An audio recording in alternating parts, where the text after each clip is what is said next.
ক্লাসের শুরুতেই হচ্ছে কিছু মোটিভেশন দেই। আমার এটা খুব কাজে লাগে। পৃথিবীতে যারা সফল হয়, সফল হওয়ার তো অনেক মূল মন্ত্র থাকে, সফল হওয়ার অনেক ওয়ে থাকতে পারে। তো সফলতার একটা বড় উপায় হচ্ছে যারা আশেপাশের বিভিন্ন ঘটনার দায়কে নিজের কাঁধে নিতে পারে, তাদের সফল হওয়ার চান্সেস অনেক বেশি। এখন প্রশ্ন আসতে পারে, ভাইয়া আশেপাশের দায়কে নিজের কাঁধে নেওয়া মানে আসলে কি? আশেপাশের দায়কে নিজের কাঁধে নেওয়া মানে ফর্সে তোমার বাসায় এখন ইলেকট্রিসিটি নেই, ফর্স ধরো যে নাই, তুমি বলতেই পারো যে ভাই আমার বাসায় কারেন্ট নেই, আমি আজকে পড়বো না, আমার এখন ভাল লাগছে না, আমি পড়বো না। তাহলে তুমি কিন্তু দায়টা নিজের উপরে নিলা না।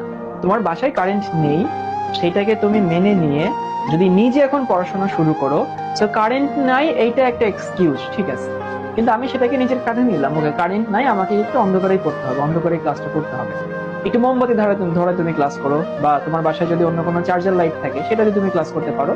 তো এটা হচ্ছে একটা ফ্যাক্ট যে আশেপাশের দায়কে নিজের উপরে নেওয়া। অথবা ধরো তোমার পাশে তোমার একটা বন্ধু আছে যার ফ্যামিলি থেকে তাকে প্রচুর সাপোর্ট দেয়, তাদের ফ্যামিলি ধরো অনেক সলভেন্ট, তার জন্য অনেক ভালো টিচার রাখতে পারে, তার জন্য অনেক বাসায় টিচার রাখছে, এরকম কিন্তু হতে পারে। কিন্তু তোমার ফ্যামিলিতে ধরো সেই সামর্থ্য নাই, সবার ফ্যামিলিতে থাকে না। তো তুমি করতেই পারো যে আমার আব্বু আম্মা আমাকে অনেক ভালো টিচার দিচ্ছে না, আমি অনেক ভালো খাবার দাবার খেতে পারছি না, আমি ভালো স্কুলে পড়তে পারছি না, তার মানে আমার পড়াশোনা খারাপ হবে। কিন্তু তুমি যদি সেইটাকে দায়টাকে নিজের উপরে নাও যে হ্যাঁ, আমার আম্মু আমার আব্বু যেহেতু আমাকে ভালো টিচার দিতে পারছে না, সেইটাকে আমি নিজের উপরে নিয়ে আমি একটু বেশি পড়াশোনা করবো, ও যদি 3 ঘন্টা পড়ে আমি 5 ঘন্টা পড়বো। অথবা ধরো যে তোমার আব্বু আম্মু তোমার জন্য অনেক দামি জামা কাপড় দিতে পারছে না, অনেক ভালো খাবার দিতে পারছে না, এরকম হতে পারে। তুমি যদি সেটাকে নিজের কাঁধে নিয়ে তুমি যদি ওইটা মিটিগেট করার জন্য বা ওই জিনিসটাকে তুমি নর্মাল করার জন্য বা ওইটাকে মেটানোর জন্য তুমি যদি আরেকটু ভালো পড়াশোনা করো, দেখবে এই জিনিসটা কিন্তু মেনে নিবে। অথবা ধরো তোমরা যারা অনেকে ঢাকায় থাকো, তো অনেক সময় দেখা যায় আমরা কোথাও দেরি হয়ে গেলে আমরা বলি যে হচ্ছে জ্যামে পড়ে গেছিলাম, জ্যামে আটকে গেছিলাম। এই যে তুমি যখন বলবা কোথাও এক্সকিউজ দিয়ে বলবা যে আমি জ্যামে আটকে গেছিলাম, এর মানে হচ্ছে তুমি কিন্তু দায়টা নিজের উপরে নিচ্ছ না। তুমি তো জানো আসলে ঢাকায় জ্যাম থাকে, তাই না? তো তোমার কি করা উচিত ছিল? তোমার একটু আগে রওনা হওয়া উচিত ছিল, বাসা থেকে একটু আগে বের হয়ে তারপরে তুমি সময় মতো এখানে আসতা। তো তুমি যদি একটু আগে রওনা হইতা, তার মানে কি ঢাকায় যে জ্যাম আছে এটা তুমি জানো, এবং সেইটা মেনে নিয়ে তুমি একটু আগে রওনা হচ্ছ, তার মানে আশেপাশের দায়কে নিজের উপরে নিচ্ছ। তো এটা একটু মনে রাখবা যে লাইফে যারা শাইন করে, এখানে ম্যাক্সিমাম মানুষ এবং বিভিন্ন প্রতিবন্ধকতা আমাদের থাকে, বিভিন্ন লিমিটেশন থাকে, এইগুলো কিন্তু আমরা আমাদের হাতে থাকে না আর কি। So আমরা পরিশ্রম দিয়ে ওইটাকে আসলে মিটিগেট করতে পারি। আরেকটু কথা তোমাদেরকে বলি যে ধরো পৃথিবীতে মানুষ শাইন করার পেছনে যে কোনো সেক্টরে 4টা প্যারামিটার আছে। এই 4টা প্যারামিটারের মাধ্যমে মানুষ লাইফে সফল হয় যে কোনো সেক্টরে। একটা হচ্ছে তার মেধা, কিছু মানুষ বাইবর্ন অনেক মেধাবী থাকে।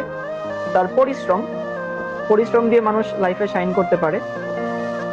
এরপরে হচ্ছে তার সারাউন্ডিংস বা পরিবেশ, সে কেমন পরিবেশে বড় উঠছে, আশেপাশের মানুষগুলো কেমন, এবং তার ভাগ্য বা সৃষ্টিকর্তার তার উপরে যে রহমত সেটা। এই 4টা জিনিস একটা মানুষ আসলে লাইফে সফল হওয়ার জন্য দরকার। কারণ কিছু কিছু মানুষ আছে বাইবর্ন অনেক মেধাবী, সবাই হয়তো মেধাবী না। আবার কিছু মানুষ অনেক ভালো পরিবেশ পায়, কারণ তার ফ্যামিলি অনেক ভালো সলভেন্ট ফ্যামিলি, ভালো পরিবেশ পাচ্ছে, দূষিত পরিবেশ না, সে ভালো টিচার রাখতে পারছে, এমন হতে পারে। কারো ভাগ্য খুব ভালো, অল্প পরিশ্রম করেও সে ভালো করতে পারছে। কারণ হচ্ছে আহ কারণ তার ভাগ্য ভালো করছে, তার উপরে আল্লাহর রহমত আছে, অনেকের দোয়া আছে। এখন আমাকে একটু বলো তো, এই 4টা প্যারামিটারের মধ্যে একটা মানুষের হাতে কোনটা আছে? বা ধরো আমি যদি হই তাহলে আমার হাতে আসলে কোনটা আছে? প্রথমটা নিশ্চয়ই আমার হাতে নাই। কারণ আমি মেধা, কতটুকু মেধা আমার আছে এটা আমি কখনোই চেঞ্জ করতে পারবো না। আমি বাইবর্ন যতটুকু মেধা নিয়ে জন্মাইছি ওইটাই আমার। আমি পরিবেশটা চেঞ্জ করতে পারবো না, কারণ আমার আশেপাশে পরিবেশ আমার ফ্যামিলি দিবে, আমার সমাজ দেবে, এখন সেটাও তো আমি চেঞ্জ করতে পারবো না। আমার ভাগ্যটাকেও আমি চেঞ্জ করতে পারবো না। তো আমরা আসলে আমাদের হাতে আছে হচ্ছে এই 2 নাম্বারটা, পরিশ্রম। সেই জন্য কখনো যদি মনে করো যে তোমাকে সাকসেসফুল হতে হবে, যেহেতু এই 3টাও অনেক বড় প্রভাব রাখে, বাট ওই 3টা আমাদের হাতে নাই, আমাদের হাতে আছে পরিশ্রম। তুমি যে কোনো সেক্টর, তুমি পড়াশোনা করো, তুমি বিজনেস করো, তুমি জব করো, তুমি যাই করো, তুমি যদি পরিশ্রম না করো, সেখানে যদি মেহনত না দাও, সেখানে কি তুমি ভালো করবে না? এই যে কিছুক্ষণ আগে কে জানি বললো কেমিস্ট্রি বোরিং, কেমিস্ট্রি বোরিং কিন্তু পড়তে হয়। এই যে বললাম না, তোমাকে আসলে মেনে নিতে হবে কেমিস্ট্রি বোরিং, বাট পড়তে হবে। তোমার কাছে মনে হতে পারে যে হ্যাঁ আমি আহ আমার ফ্যামিলি ভাইয়া ভালো টিচার দিচ্ছে না, আমাকে ভালো টিচার পাচ্ছি না, আমি আমার বন্ধু তো বাসায় টিচার দেখে পড়ে। তো ফ্যাক্ট হচ্ছে তোমাকে মেনে নিয়ে তারপরে পরিশ্রম করতে হবে, এই জিনিসগুলো একটু মাথায় রাখবা।